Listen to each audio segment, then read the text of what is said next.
téléspectateur yu TV di leen nuyu di leen ziar di jéggalu baax si retard bi ndax dana amoon ay jafe-jafe ci wàllu xarale xibaar yi lu si gën a fës bokk na si lu jëm ci wàllum élection yi ndax mission d'observation bu Union européenne si ay recommandation yi nga xamante ni moom nañ xamle woon ci atum 2019 gis nañ si ñaar fukki recommandation ak juróom benn ngir ñu mën a sàmmonteeg lépp lu jëm ci wàllum ay élection yu jaar yoon dañ si ànd si biir xibaar yi ak Aïssatou Kane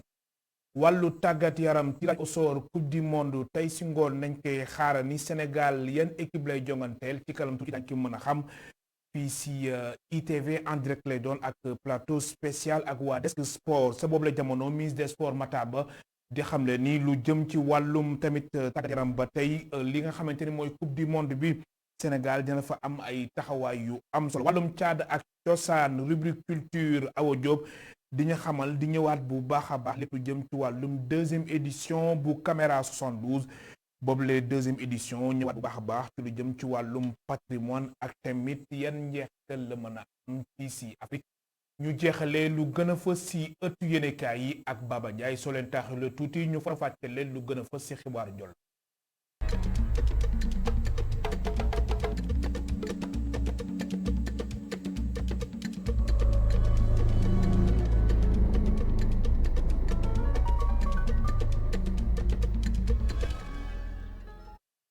téléspectateur yu ITV di leen nuyu di leen ziar di leen dalal jàmm si xibaaru njolloor yu 12h45 xibaar yi lu si gën a fës bokk na si mission d'observation bu Union européenne ginnaaw ba mu fi defee ñetti at ñoom dañ def taxaw seetlu xayma bu baax a baax tettal ak digtal yi nga xamante ni moom nañ jot a amal fii Sénégal jëm ci wàllum élection yi ñaar fukki recommandation ak juróom benn mbir mi fan la si toll mu nekkoon jano ak taskatu xibaar yi si teewaayu soxna Aïssatou Kane ak Sidi Niang mi nekkoon ci caméra bi 12 mars ba 9 avril 2022 ñaar fukki fan ak juróom-ñeent yu mission de suivi électoral Union européenne taxaw temm ngi xool fu réew mi toll ci réforme électorale yi ginnaaw élection présidentielle 2019 si li ñu jot saytu kiy jiite mission bi Elena Valenciano jàpp ni am na ay jéego yu ñu jot nemmeeku. Nous avons beaucoup travaillé en 2019. Nous avons déployé une mission. 2019 ba léegi ñu ngi liggéey ci li nga xam ne moo di rapport bi nii mu doon ay weer ba tey nag ñu tënk ci li ni mel rek. dëgg la am na ay recommandations yu ci manqué waaye dafay laaj rek ñu daal di ko saytuwaat. Beaucoup amélioré, d'autres à moitié. C'est un processus dynamique. mission bi amul xel ñaar ci fichier électoral bi donte mi ngi ñaax ñu gën ko di saytu ci yeneen jogante. ñi nga xam ñooy def audit bi ginnaaw ba ñu attesté ni fichier fiable na chaque fois aussi dañuy def ay recommandations maanaam pour ñu gën a yeesal et ci sens boobu mission d'observation Union européenne am na ay maanaam recommandation yi mu defoon. ñu gën a garantir fiabilité fichier bi am tey recommandation bi nga xam ne def nañ ko ci fiabilité maanaam gën a yokk fiabilité fichier bi mooy que ñu fexe ba améliorer en fait système de traçabilité. donte parrainage jur na coow lu bëri mission suivi évaluation bi ngi ñaan ñu càmbaraat mbir mi bu baax. beneen recommandation bi nag jëmoon ci système parrainage bi ci boppam dañu wax ne nañu gën a yaatal waxtaan bi maanaam poursuivre réflexion bi pour fexe ba nga xam ni acteurs yi dañ déggoo. ci maanaam ay modalités yu gën a maanaam leer gën a souple gën a yomb surtout en fait lu jëm ci nit ñi contrôler système de parrainage yi et aussi mu doon loo xam ne dañ koy def maanaam ci équité maanaam tollale candidat yi. lu jëm ci financement parti politique yi ak système partisan expert électoral bii di ñu xamal ni déggoo nañu ci kàddu. ak yi déggoo woon nañ ci ni maanaam nan la ñu war a financer parti yi ak kuréel yi nga xam ni ñoom ñoo war a saytu loolu. alors li nga xam ne nag moo ci des mooy ñu tëral ay loi loo xam ne en fait donc dina mën a fësal loolu li nga xam ne dégguwuñ ci rek mooy coalition yi nan lañ leen financé consensus bu am solo ci maanaam modernisation maanaam yeesal parti politique yi nan lañ joxe. mission suivi électoral Union européenne gëm ni yeesal lii di processus électoraux yi mën na nekk su fekkee ni képp kuy yëngu ci wàllum élection ak kuréel société civile yi boole nañu seeni bëgg-bëgg. kon di la jaajëfal bu baax a baax ñu dem ca Petersen fekk marchand ambulant yi nga xamante ni da leen fa jëlee ñaar ginnaaw bañ fa defee ñaar fukki at ak ñaar ñuy naqar lu ni mel di sàkku nàmpaay ci état wu Sénégal janoon nañ dem ci ak taskatu xibaar yi si teewaayu Seydina Mbaye ak naat ko Maam Abdou ñu mer lool teg ci jaaxle marchand ambulant yu Petersen ñoom nag d'accord ñu benn yoon jëlee bu nguur gi bëgg leen jëlee file ñoom nag comprendre lu ñu lan moo waral ñu daal leen seppi ci ñi nga xamante ni ñoom ñoo war a jot ndàmpaay ci ñi nga xamante ni BRT bi dafa nangu seen place. nit boo koy liggéeylu bëgg naan ko toogal ñun nguur gi la ñuy jox baaraam di tuuma dañ koy oo moom personnellement ndax moom moo taxaw na stress bi da liggéey uti leen liggéey ñii nag am nañ liggéey ba pare te fii li fi nekk ci nit di dool ëpp na ay junney nit ñun li ñu soxla mooy président nañu na trouvé solution comme que gaa jox ñu am nañ ay solution nañu oo déglu ñu proposé ko suñu solution mu faj ko nit ñi nekk ci jàmm Sénégal am dal ndax jàpp naa ne réew mi loolu la laaj. ñoom acteurs yi di yëngu ci secteur formel bi benn condition képp nañu posé ngir daal di jóge ci bërëb bi mooy ñu daal leen recaser ci ñaari site yu nekk fii ci commune bu Dakar Plateau. ñaari position lañ am benn site bi mu ngi fii ci ginnaaw monsieur le maire mu ngi ko doon defar pour ambulants yi pour ñun mais yàgg na ba léegi pareegul te foofu si pare woon tey ambulants yi mën nañ du mën a ñëpp xaj nañ fa mais li ci ëpp danañ fa mën a dugg. ñu am benn site boo xam ne moo nekk nii ngay di gis nii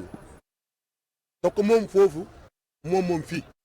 man na ñoom fi ngeen ñu ko joxoon ñun ñëpp danañ fa dem ëllëg ngeen fekkati ci mbedd bi sax mu yore saako di lal sax defeer leen ko yoonu dàmbajaat nekk. marchand ambulant yu Petersen ñoom nag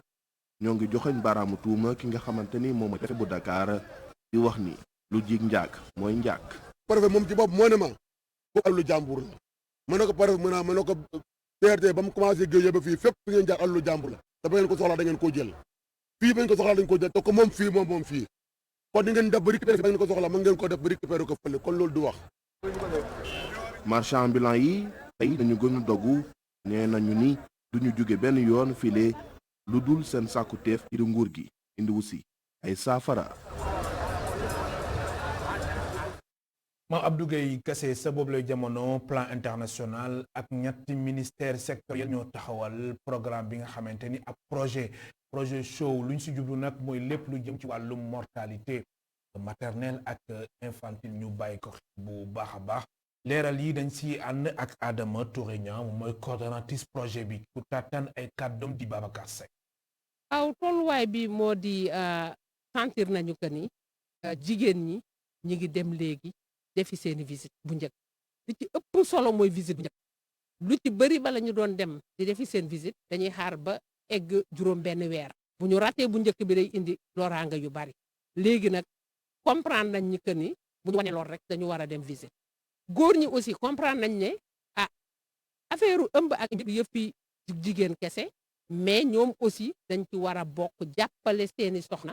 ba keroog ñuy yeewee te léegi ñu ngi koy jëfee xale yi aussi comprendre nañu que ni ñoom aussi am nañu ay problème yu leen di concerner problème yoo xamante ni ay problème ci wàllu jigéen lay doon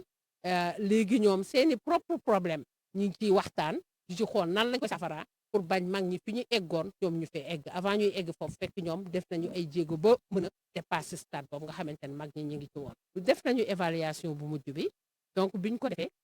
bi ñuy door dañu njëkkoon a natt bi ñu demee ba ci digg bi ñu nattaat ayma ci fin bi bi ñu nattee bi ñuy door par rapport ak ñi nga xamante ni dañu war a dem defi visite prénatale boobu ñu ngi woon ci 63% juróom-benn téeméer boo jël juróom-benn fukk ak ñettay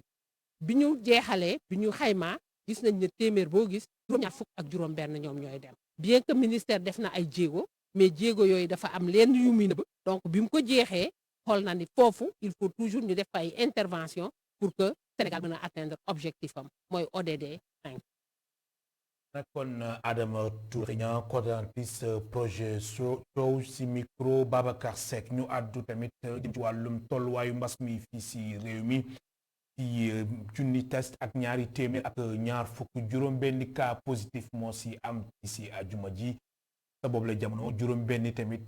cas am nañ si tan amul benn cas grave bi nga xamante ni nemmeeku nañ ko ci tolluwaayu mbas mi fii si réew mi. ñu dem ca Mbour fekk ko waa direction générale des impôts et des domaines dem si alxames bi amal nañ benn daje bi nga xamante ni dañ ko tuddee sama këyitu kër boobule opération nag lu ñu si jublu nag mooy si 90 jours maanaam li nga xamante ni moom moo di si 90 jours yooyu la ñu délivrer si joxe si lu mat 1000 titres fonciers ku xam li ni mel di Magay Boy moom mooy chef bureau bu direction générale des impôts et domaines ca Mbour Mountaga Kane teewoon na boobu ndaje ci caméra bi Mamadou Ba. fexe ba ci ñetti weer dong ñu daal di signé junniy titre yu aju ci wàllu foncier loole lu war a mën a ne la kilifa yi service bu impôt domaine bu Mbour ñoom loolu seen gëm-gëm la. ci ñetti weer war nañu génne junniy titre mën naa nekk ndax bu fekkee ñi ci war a liggéey ñëpp ànd nañ ci lëkkaloo mooy maire bi ci lotissement ba ci contribuable bi ba muy déposer ba keroog ñu koy inscrire ci livre foncier bu ñu accélérer la cadence maanaam dox bu gaaw dëgg comme ni mu ñu ko waxee en 90 jours dëgg la mën nañoo génne junni titre remettre ko contribuable bi ci phase test bi.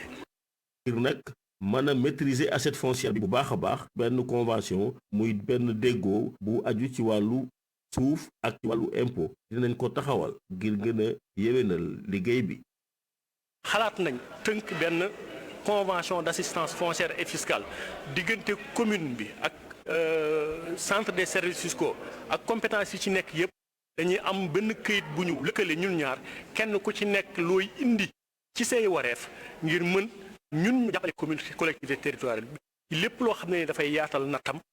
ci budget ak lépp loo xam ne daf koy may pour espace bi nga xam ne nii moo nekk ci territoire commune bi moom mu maîtriser ko. kilifa yi DGID yi nee ñu li tax ñu tànn Mbour moo di dëkk bi dafa bëri ay infrastructure ba pare wàllu suuf nekk fi lu am solo lool.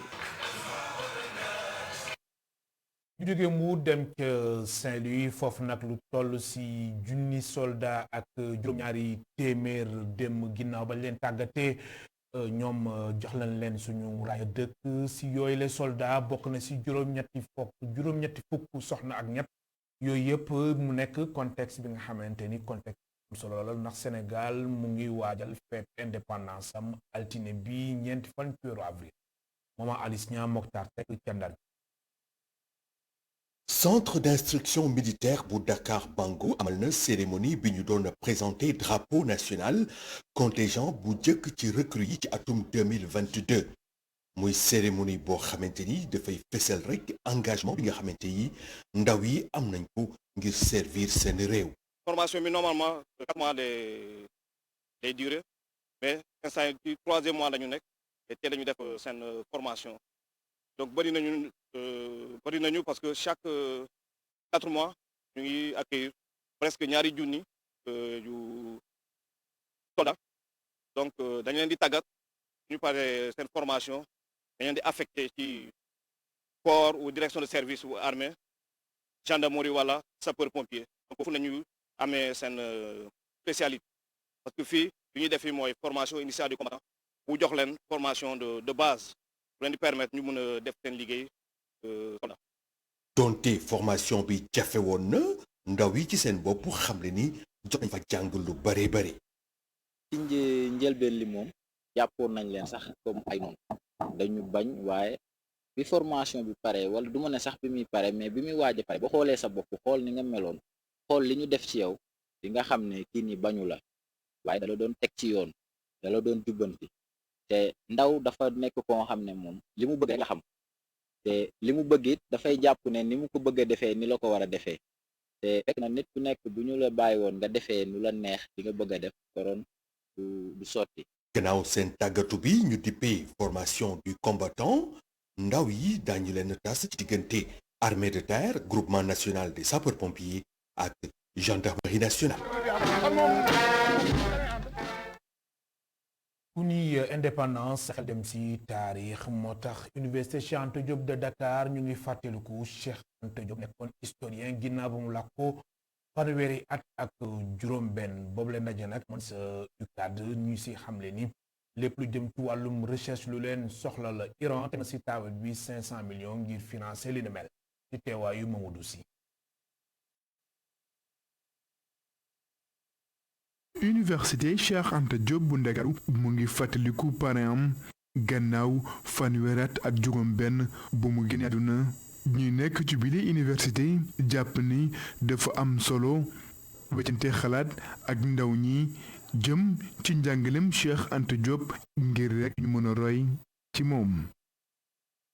nit koy jëmale ak di ko màggal mooy wasaare ko li mu waxoon ay livre am ñi nga xamante ni bindoon nañ si moom tamit li ñu bindoon tamit ñu wane ko et puis li gën a am maanaam mooy li ñu bindoon yëpp ñu xool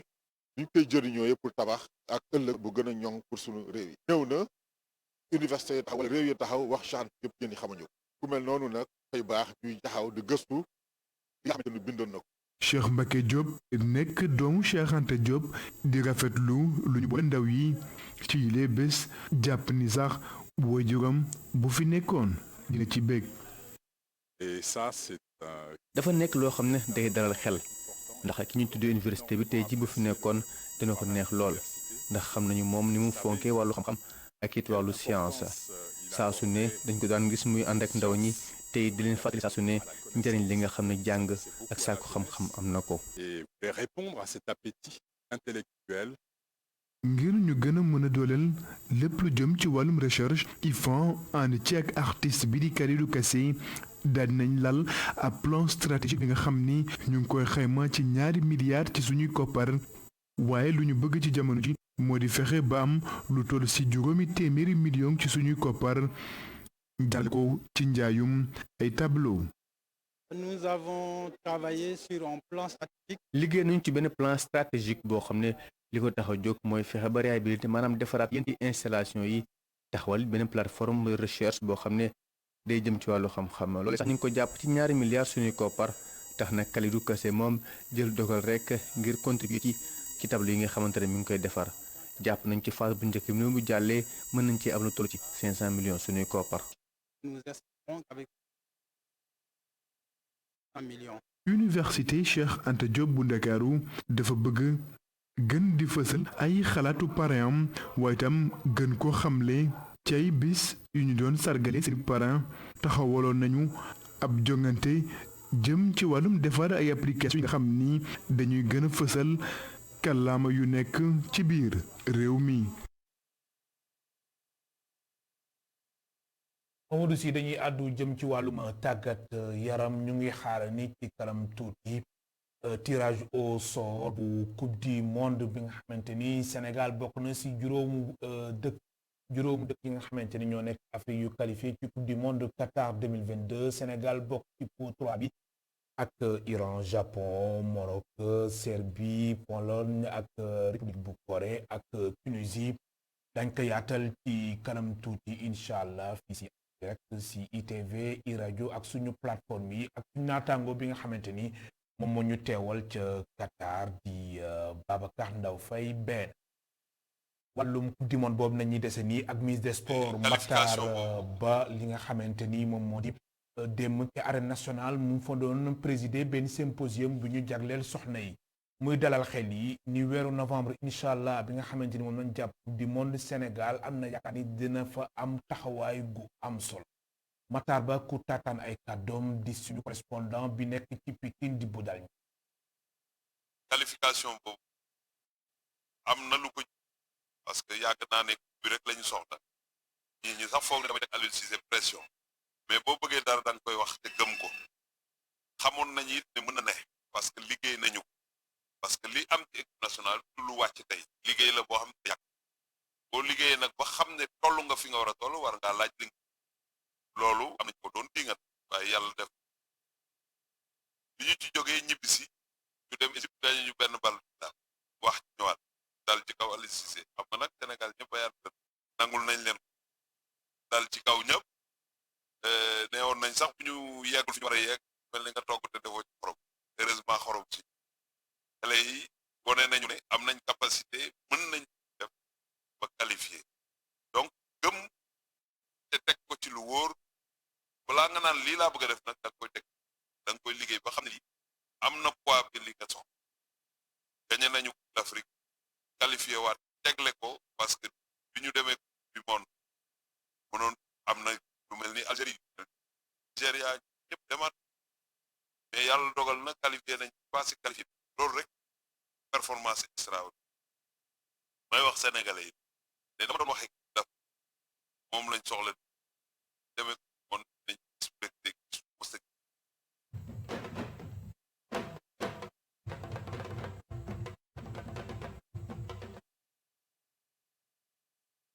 rubrique culture li nga xamante ni moom moo di centre culturel bu Douta Seck moom moo amal benn ndaje bu tuddee 2e édition Caméra 72 mu nekk ay journée du documentaire artistique fii si Ndakaaru di xamle bu baax a baax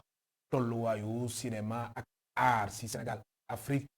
mu bëre yu bëri ay forum fàcce yi nga xamante ni jëm na ci wàllum poésie ay film yu mu fa doon présenté si teewaayu Awa Diop ak Fall mi nekkoon.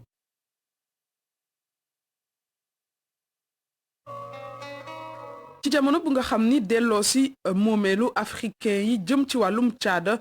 ñu ngi koy waxtaanee ba léegi festival Caméra 72 yëngu ci wàllu woowu itam ki nga xam ni moo taxawal boobule xew-xew Alioune Diop di expliquer ni mu ngi tànn événement boobee jagle ko ay documentaire yi nga xam ni dañuy wax ci wàllum art waaye itam dañuy jox gëdd créateur contemporain yu ci mel ni fecckat bu mag bi di Germaine Acogny ak poète bi di Amadou Lamine Sall. faire de sorte que de façon fexe daal ba lépp li nga xam ne dafa jëm ci wàllum cinéma ñu boole suñu doole suñuy xalaat gën koo jëmal loolu nag dinañu may ñu gën a valoriser li nga xam ne mooy suñuy objet wala sax ay mbir yoo xam ne ñoo ko moomal suñu bopp lii moo tax maam mbégte bu baax ñu daal di seen film bi nga xam ne moom lañ duppee di yaa tunde ñu ubbee ko festival bi jagleel ko Germaine Acogny ak beneen film boo xam ne wàllum poésie lay wax jëm ci bindkat bi di Amadou Lamine Sall. qui parle de lui avec un jeune réalisateur Karim. ci ubbiteg festival bule projeté nañ ci film bi di Yaa Tunde di ab long métrage bi nga xam ni dafa dellu siwaat ci jaar-jaaru chorégraphe bu mag bi di fecckat bu ñu ràññee ci Afrique ak biti réew di Germaine Acogny. À travers le film. jare ko ci film bi nit yi dina mën a gën a xam sama jaar-jaar maa ngi juddoo Bénin samay geste ak sama deret lépp béninois la maa ngi juddoo Sénégal am naa itamit ci li nga xam ne moo di yenn gestes yi nga xam ni fii lañ ko xamee ma am fierté lool ci ñaari culture yi nga xam ni nekk nañ ci man te ci loolu la basé wu ngir taxawal école des sables fii ci Sénégal nekk ca Toubab Diala sama lépp nag dafay nekk ab lien bi nga xam ni sama yaram la ak li nga xam ni moom la ma nature bi di jox looloo waral nag école des sables ñu ngi fay dalal ay nit nga xam ni ci nationalité yu bari lañu jóge ci Afrique bi moo tax ma naan école des sables réussir na li nga xam ni politique yi réussiruñ ko maanaam boole doomi Afrique yi ñu doon benn école des sables nag dañu fay jàngam pecc waaye gannaaw loolu yëpp dund lañ fa jàng ndax dañu ciy jàngale métier fecc waaye dañ ci invité i tamit ay experts ñu seen xel màcc ci wàllum pecc yi nga xam dañuy jóge ci réewi tubaab yi waaye duñ ñu imposer seenu pecc dañuy ñëw ñu weccoo culture. La culture et la beauté de notre culture.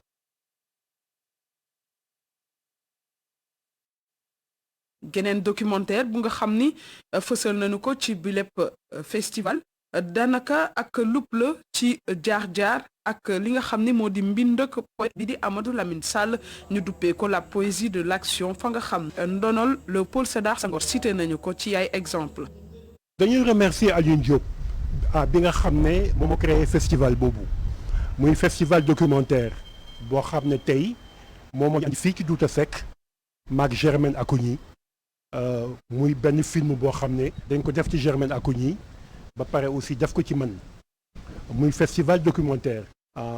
boo xam ne vraiment lu am importance la au Sénégal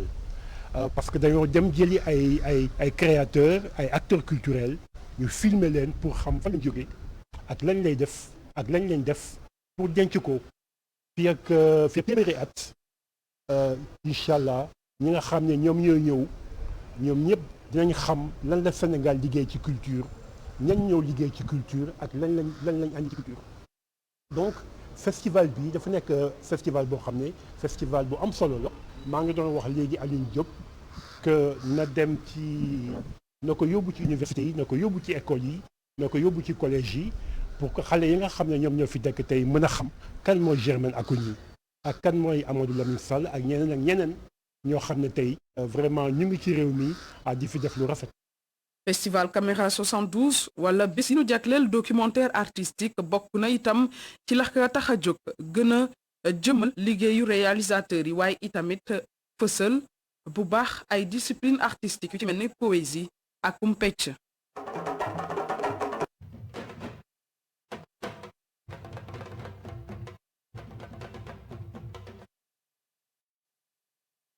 soxna Awa Diop ji la jaajëfal bu baax a baax yegg si nan li gën a mujj si li nga xamante ni mooy xibaaru njolloor si di lu gën a fës si yéenekaay yi ñu ànd si ak Alaaji Baba Ndiaye. application bii di Kpay ngir jot xaalis yónnee xaalis fay say facture fay lu la neex yónnee ku la neex moo leen di may seen revue de presse. mbaa yéen a nga ca cour de justice bu CEDEAO jox na dogal état bu Sénégal ngir arrêté Ousmane Ngom ñu dind ko faxas ko ci réewum Sénégal bés bu la journée ndogal bi démb la wadd ndaxte nee nañu arrêté Ousmane Ngom bi day salfaañe ak yelleefu doomu aadama yi ak manifestation yi nga xam ne bëgg nañ ko am gars yi lakk boppam ko ne duñ ko def ndax Amnesty International section bu Sénégal ak Ligue sénégalaise des droits de l'homme ñoo def recours CEDEAO am ndam lu rëy ci kaw état bu Sénégal yëglekaay groupe immédiat bi ne ginnaaw ndogal bi nag waa CEDEAO nee nañu jox nañu état bu Sénégal ñetti weer ngir ñu jëfee ndogal gi ba mu jeex tàkk ci réewum Sénégal Seydi Gassama jiital Amnesty International section bu Sénégal ne am nañu yaakaar ni état bu Sénégal nag bi dina tënku ci ndogal bi nga xam ne bàyyeekoo na ci CEDEAO ndaxte moom waa ji nee na ginnaaw ndogal bi jib amul lu ñuy laayam-laamee ka ne nga jëf rek moo ci war a topp leen ma ñu dem ci Sud Quotidien yëglekaay bi ne CEDEAO kay nee na ñetti weer la jox état bu Sénégal ngir mu dindi faxas arrêté Ousmane Ngom bi doon tere gaay ngir ñu ñaxtu ci Ndakaaru capitale bu Sénégal Seydi Gassama ci yëglekaay bi ne am nañu yaakaar ak yaqin wu wér ni état bu Sénégal nag dina sàmmonteeg dogalu CEDEAO bi ba gaay yi mën a manifester fépp fu mu leen soobee ci réewum Sénégal ndaxte yëglekaay bi nee na arrêté Ousmane Ngom bi nag jur na lu rëy ci réew mi diggante acteurs yi alkaati yi ci Sénégal ndax saawu manifestation amee ci réew mi rawatina ci ville bu Ndakaaru tanante xeer ya grenade lacrymogène yi mel ne tulleeg male ci réew mi Ndakaaru fatt naju kenn du mën a dox soxla Mayoro Faye bu PDS ne léegi nag dafa jot état bu Sénégal jëfee dogal yi bàyyeekoo ci CEDEAO te sama teg li nga xam ne siife na ko ba noppi ci ëttu attekaay bi ndaxte Mayoro Faye nee na mënuñoo nekk di wéy di ñàkk jëfee dogal yi nga xam ne ma ngay bàyyeekoo ci CEDEAO ba noppi di des di ci bokk moom chargé communication bu PDS nee na daf ne wàng gi ci état bu Sénégal te dara jula ci fekk ak jaay doole gi ci boppam moo fi war a jeex Mayoro Faye ne CEDEAO joxe woon na dogal ci coowal Khalifa Sall maire bu Ndakaaru ba woon njiitu réew mi Macky Sall lànk ne du ko defee CEDEAO joxe beneen dogal ci coowal Karim Wade Ibn Abdoulaye Wade njiitu réew mi Macky Sall lànkat ba ko du ko jëfee moom Mayoro Faye yemu ca ndaxte nee na CEDEAO joxe beneen dogal jëm ci parrainage bi njiitu réew mi Macky Sall lànk ne du ko jëfee Mayoro Faye ne lii lépp nag moo fi war a jeex ndaxte sunu réew mii di Sénégal mu tënku ci CEDEAO te dogal gu mu ko jox mu taxañ lépp sànni ci mbalit mi libération ne cour de justice bu CEDEAO ko daa xotti tereet arrêté Ousmane Ngom ba noppi dogal ni gars yi léegi fépp fu ñu bëgg a manifester ci réew mi ak ci Ndakaaru mën nañ ko def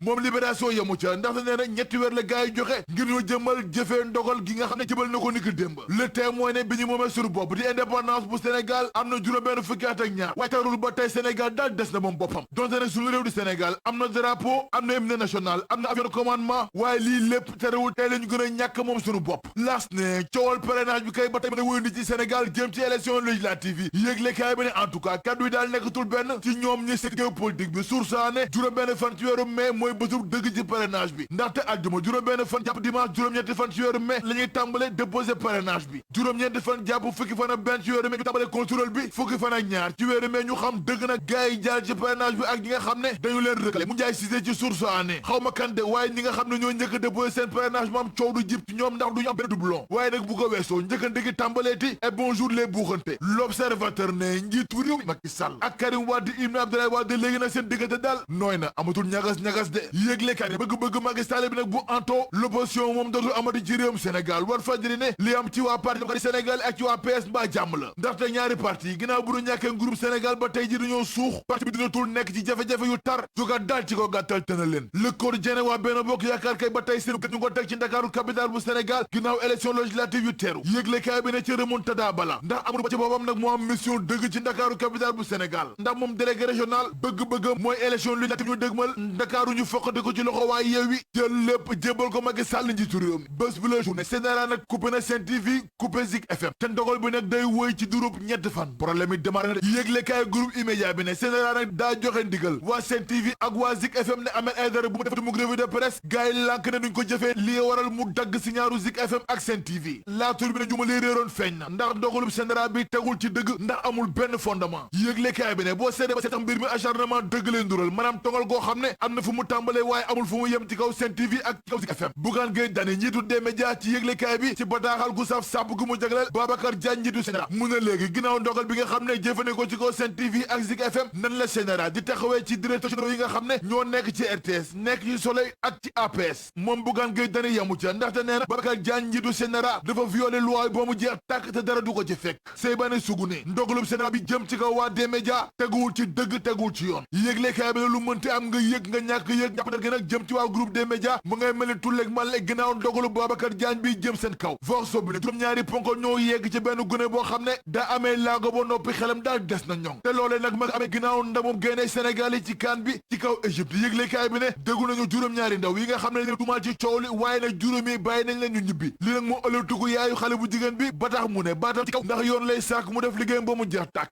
libération ne Mariama Mané mu ngi ci kaso bi mooy soxna si nga xam ne moo takkoon ñaari tuur tànk xale yu góor yi di leen def jëf ju ñaaw takk seen loxo ak seen baat ba noppi di leen filmer teg yëglekaay bi ne moom Mariama Mané fëgg nañ ko mandat de dépôt te àllarba gi ñu dëgmal dina taxaw ci kanamu ëttu àttekaay ngir gine ko ci ëllëgam libération yamu ca ndaxte nee na ba muy jàkkaarloog enquête kat yi moom Mariama Mané nee na nag ba muy def gi doon foofu xale yi waa lii tamit du neex de yëglekaay bi ne li neexul dëgg kay mooy professeur EPS bi li mu def ci réew mi ndaxte waa ji ay élèves yu bëri la ëmbal yëglekaay bi ne gën gaa néew te Sédhiou moom Abdoulaye Cissé mi ëmbal na fa ñetti xale yu jigéen ca Thiès ga mu cosaanoo moom waa ji ëmbal na fa ay xale yu jigéen yu bëri ñu bàkku jëm ci làmb ja sunu làmb yëglekaay bi ne Luc Nicolaï mi tëggoon jàkkaarloo Ama Baldé ak Modou Lo nee na génn na ci raxasu na si ba set wecc te tey jii fukki waxtu dina jàkkaarloo taskatu xabaar yi bés bi la journée benn pompiste ak benn client ñoo doon xeex bu tar te client bi dawal ko du scooter la daa sol gasoil ba noppi nar a dem waa ji ne ko faw nga fay balaa ngaa dem rek bu tar saf sàpp jool seen diggante client bi jàpp pompiste bi dóor ko bu mu xëm mais da ngay seet loolu rek